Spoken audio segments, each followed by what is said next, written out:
പോകുന്നത് പാലക്കാട് ജില്ലയിൽ അട്ടപ്പാടിയിൽ വാസിക്കുന്ന ഗോത്ര വിഭാഗക്കാരായ ഇരുളരുടെ പരമ്പരാഗത നൃത്തരൂപമാണ്. ഇതിൽ തന്നെ 3 ഭാഗങ്ങളാണുള്ളത്: കുറുമ്പ, ഇരുള, മുടുക. ഞങ്ങൾ ഇതിൽ ഇരുള നൃത്തമാണ് അവതരിപ്പിക്കുന്നത്. വിവാഹം, മരണാന്തര ചടങ്ങുകൾ, വിളവെടുപ്പ് എന്നിവയിൽ ഇവർ നൃത്തം ചെയ്യുന്നു. കൃഷിയുമായി ബന്ധപ്പെട്ട് ആഹ്ലാദ നൃത്തത്തെ കമ്പളം എന്നറിയപ്പെടുന്നു. ഓരോ സന്ദർഭങ്ങൾക്കും അവസരങ്ങൾക്കും അനുസരിച്ച് വിവിധ തര പാട്ടുകളുമുണ്ട്.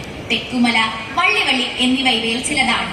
തമിഴ് വാക്കുകൾ ഏറെയുള്ള ഇരുള ഭാഷയിൽ പാട്ടിനൊപ്പം പെറെ, ഡവിൽ, ജാൾറെ എന്നീ ഉപകരണങ്ങൾ ഉപയോഗിക്കുന്നു.